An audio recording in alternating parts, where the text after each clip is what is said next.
right, the last section we have to talk about today is really a quick section on current awareness.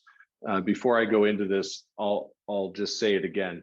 The last 18 months have brought forth so much change, whether it be, location of workforce or, financial results of your business itself, whether it be new tax law, which just seems to be coming out day after day after day. It is important for you to stay plugged in or delegate that task to somebody that's going to update you on current awareness in your particular business field, so that you aren't losing out on opportunities that are available to you. So while the Paycheck Protection Program loan ended on the 31st of May, borrowers may be eligible for forgiveness. Hopefully, you're eligible for forgiveness. The SBA had this quick bullet list on their site, and I thought it would be relevant because while we can't go get additional PPP dollars for our business, we still have those loose ends to tie up. We have to apply for forgiveness, right? So we have to be able to document that we maintained the same level of employees and compensation levels, that the proceeds were spent on payroll costs and eligible expenses, and at least 60% of those proceeds were spent on payroll costs. This is a very small list of what actually is required, but I think those are three sort of the higher level items. And, again, back to document retention, getting those documents, being able to shoot them over to your banker real quick so that they can help you through that process. It is important. But make sure that you are applying for forgiveness. If you don't apply for forgiveness within 10 months after the last day of the covered period, right? PPP loan payments are no longer deferred, and you're just going to start getting a bill from your lender. And so as soon as you're eligible for forgiveness, make sure you begin that process. Don't wait for your banker. If you're like, hey, I've spent all my PPP money, don't have any left, and I'm beyond, the covered period, I should probably reach out, be proactive, get in touch with your banker, get in touch with your lender and say, how do I do this, right? So it's the first thing on the list here, that you contact your lender, because every institution has a different avenue for you to apply for forgiveness, whether it be their portal, whether you fill out an application and put some things in the mail and send it to them at the bank, whatever it is, you want to make sure you're following their process, right?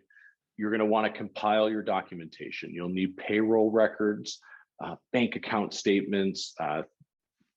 Perhaps you use a third-party payroll provider that has some canned reports that they've developed just for this purpose. Connect with your people that manage payroll and ask them what they can do to help you get through the forgiveness process. You'll need receipts, canceled checks and account statements, documenting contributions to health and retirement plans, right? So again, back to, where did I put the health insurance bill last month, right? If it's in, the file marked health insurance with the previous 6 bills, great. And then for your non-payroll related records, you'll have business mortgage interest payments, rent or lease payments, utility payments, covered operational costs as it relates to the second draw loans. Have to be able to document not only that you spent the PPP money, but that you spent it on the right things, which will be evidenced by those receipts and canceled checks, right? You'll submit your application and related documentation to your lender via their platform, and then you're going to need to wait, right? You wait for confirmation that your loan has been forgiven. If you don't hear anything, again, be proactive. Hey, where's my application? Your banker may say it's still stuck in the queue, the SBA is behind. Fine, at least you know where it is, because the last thing you want to do is let some period of time lapse and you end up not being eligible to have that loan forgiven. One of the big things that's out there that I have still yet to see a whole lot of traction on is the employee retention tax credit, which allows eligible employers to claim a refundable tax credit against their share of Social Security tax. Originally, it was set up and the rules were a bit more strict. For example, if you took PPP dollars, you couldn't then go claim this credit. They've changed it along the way, as they have with a lot of these rules, right? Different iterations. A couple months later, we have new rules. And so they say now, you're eligible for this credit if you took PPP money, but you can't double dip. So if you took PPP money, but you actually increased your workforce, look to this increase over here and find out if you're able to claim some of that credit. They extended it. Originally, it was for wages from the 12th of March through 1st of January 2021. They've extended that out now until into 2021. And so there are specific procedures for claiming the credit, going backwards and amending payroll tax returns in 2020. 2021 payroll tax returns being filed correctly the first time to avoid having to go back and do those amendments. This is where coordination is critical.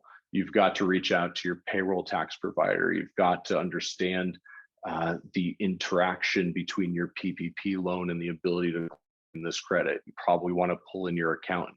Again, this stuff makes my head hurt. It's probably worth delegating the task out so that you can get the benefit from this. There's been, especially in the Berkshires where we are, there are a lot of people in the service industry. There are a lot of people that, suffered and now are hiring workforce back. This is a real opportunity, and a real opportunity for those who kept employees on and were able to grow during the pandemic. I mean, not everybody suffered as badly as others during the last 18 months.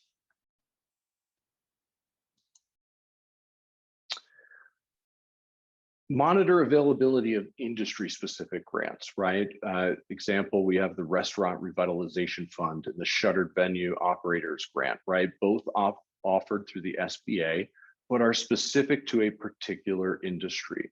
I have found that industry trade groups have been very proactive in getting out to their membership and talking about different opportunities that exist.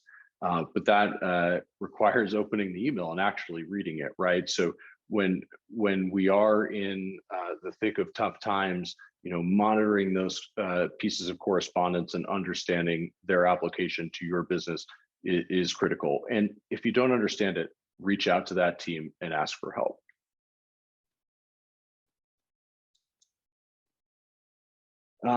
Couple last comments here.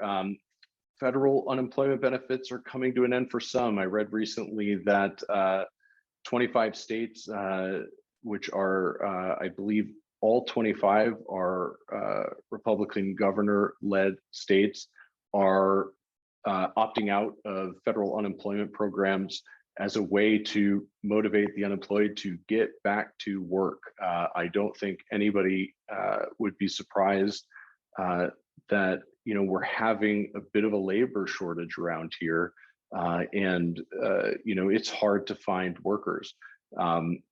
The American Rescue Plan provides for these benefits to go through September 6th of 2021. But again, some states are voluntarily pulling out as a way to re-engage the unemployed. Labor issues continue to be an issue here. Challenge your normal hiring practices. Don't let your business suffer because you can't do it the way that you've always done it, right?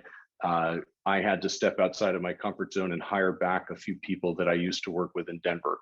Thrilled to have them back, but none of them are in the Berkshires, right? And as much as it pained me to have to hire external to Berkshire County, it's something that as a business owner, we had to do to make sure that we could continue to service our clients. It was definitely outside of the comfort zone. And honestly, with the pandemic, whether I'm working down the street or whether my colleague is working in Portland, Oregon, right? We're both virtual, right? So, challenge the normal to be successful. There is a lot out there about President Biden's tax proposal. It is just a proposal at this point. If you remember your Schoolhouse Rock days, we have quite a ways to go before any of it becomes law.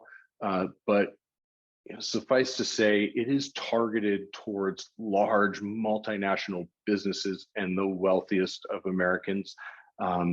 It doesn't make it better, right? It maybe makes it a little bit less applicable to business owners in Berkshire County, unless maybe you're formed as a C Corp, because there is some talk of increasing the 21% rate that was put in under the Trump administration to, I believe, 28%. So you don't see a lot of C Corps out there anymore, but it is something to be aware of. If that's the way you're organized, again, reaching out to your advisors and talking about strategy, whether you can recapitalize as a new entity or somehow change your existing structure to sort of hedge against changes that are forthcoming. That is all I have today. I don't see anything in the Q&A now, Ben, but really appreciate the opportunity to come and speak to everybody today. Fantastic. Thank you very much, Jeff, for the time and a lot of information. I was taking a ton of notes myself, so this is helpful to hear and learn from you. Thank you all for attending. Thank you again to Pittsfield Economic Revitalization Corp and Mass Growth Capital Corporation for helping to support this program. And we look forward to seeing folks at future sessions as they come up. So thank you all. Enjoy the rest of your day, and hopefully you're able to stay dry. Take care.